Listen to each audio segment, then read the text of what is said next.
Bonjour à toutes et à tous, comment allez-vous? Bienvenue dans une nouvelle vidéo. Aujourd'hui on va faire des petites pales pour le mois de novembre, donc voilà, je suis super excitée. Deux challenges qui arrivent en ce mois de novembre et deux challenges auxquels je veux participer. Le premier challenge auquel je vais participer, c'est le Lost in Time Challenge qui est organisé par Justine de la chaîne Red Blue Moon et Aurore du compte Instagram / Bookstagram Happy Cooking Girl.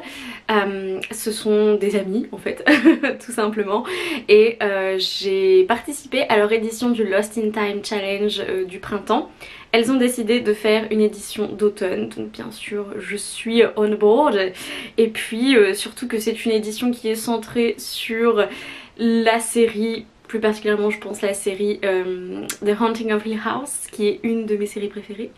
Donc je suis trop contente, et ça se tiendra du 9 novembre au 22 novembre. Il y a 3 menus avec 2 catégories dans chaque, et on n'a pas le droit au doublon, donc c'est un livre, une catégorie. Premier menu, fantôme du passé. Première catégorie, descendre par le mont de charge.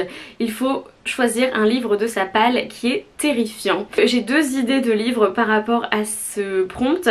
J'ai The Haunting of Hill House, que je pense qu'il va être assez terrifiant peut-être, donc je n'ai pas encore lu le livre, j'ai seulement vu la série, et ça fait assez longtemps que je me dis que j'ai envie de découvrir le livre de Shirley Jackson. Dans cette catégorie je peux mettre aussi Northanger Abbey de Jane Austen, tout simplement parce que c'est le dernier roman de Jane Austen parmi ces grands romans, ces 6 romans achevés que j'ai à lire. Donc c'est le dernier Jane Austen à découvrir de ma vie, donc c'est terrifiant. Deuxième catégorie, c'est La Dame au cou tordu, un livre qui te hante depuis l'enfance, et ça peut être interprété de plusieurs manières, mais moi j'ai décidé de mettre dedans Si c'est un homme de Primo Levi, parce que c'est un livre qui a été dans énormément de listes à lire à l'école, voilà, qui a été recommandé énormément de fois, et c'est un livre que je n'ai jamais lu et qui me fait peur aussi accessoirement. Deuxième menu, fantôme du présent, la famille, je sais pas comment on dit, Crane,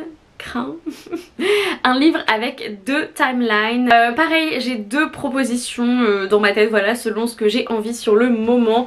On a The Hunting Party de Lucy Foley qui fait des allers-retours entre le présent avec la découverte d'un corps par la police, et le passé où des amis qui vont passer le nouvel an dans un refuge de chasse, j'imagine, perdu dans la lande écossaise. Et voilà, c'est un thriller, mystère, suspense. Et il y a aussi un livre qui me tente depuis pas mal de temps qui s'appelle In 5 Years de Rachel bref, je ne sais plus du tout son nom de famille, où on va avoir une jeune femme qui est propulsée tout d'un coup 5 ans dans le futur pour voir ce que ses choix du présent pourraient donner dans le futur, et ensuite elle revient je crois dans son présent du coup, mais elle passe un peu de temps dans le futur. J'ai pas bien compris cette partie, mais je pense que du coup il y a 2 timelines et il me tente aussi énormément. Deuxième catégorie, un truc de jumeaux, la notion de fraternité. Je me suis dit que je pouvais mettre le tome 3 des Faucons de Ravera de Melissa Caruso dans cette catégorie, puisque il y a quand même une notion de fraternité / sororité entre les 2 personnages principaux féminins, et donc je pense qu'il peut parfaitement rentrer dans cette catégorie. Dernier menu, fantôme du futur, première catégorie de Forever House. Un livre avec une famille dedans, ou une notion de famille au moins. J'ai mis De Pierre et d'Os de Bérengère Courtnut, puisque on va avoir une banquise qui se fracture et une jeune femme qui est séparée de sa famille, et je pense qu'elle va vouloir retrouver sa famille probablement, donc un livre que j'ai acheté l'année dernière et que j'ai très hâte de lire, et je me suis dit que ça rentrait parfaitement. Et enfin la dernière sous-catégorie, c'est Journey's End at Lovers Meeting, et donc il faut un livre qui comporte une romance, et dans ce cas là je pense que je vais choisir, je ne sais pas encore à nouveau, mais j'hésite entre Crazy Rich Asians de Kevin Kwan et The Kiss Quotient de Hélène Wang, je crois, et vous allez comprendre pourquoi je tiens particulièrement à ces deux romances qui ont de la représentation asiatique slash qui ont été écrites par un ou une auteurice d'origine asiatique, parce que évidemment ce challenge du Lost in Time, ce n'est pas le seul que je compte faire en ce mois de novembre. Il y a eu un challenge qui a été annoncé avant celui-ci et donc ces deux romances vont rentrer dans le Gilmore Girls Readathon qui se tient du 15 novembre jusqu'au 22 novembre, donc la deuxième semaine du challenge Lost in Time. Et c'est un challenge qui a déjà été organisé l'année dernière, je ne pouvais pas participer, mais j'avais très envie de participer à ce challenge Gilmore Girls. Donc il y a un bingo, il y a 7 prompts et donc je vais faire le challenge en répondant aux prompts. Vous allez voir qu'il y a des livres en commun avec le Lost in Time challenge. En fait tous les livres qui rentrent dans ce challenge ont déjà été présentés juste avant, puisque je veux essayer de combiner les deux. C'est un travail, voilà, c'était très compliqué pour faire cette palle de 6 livres seulement. On a un livre qui se passe dans une petite ville.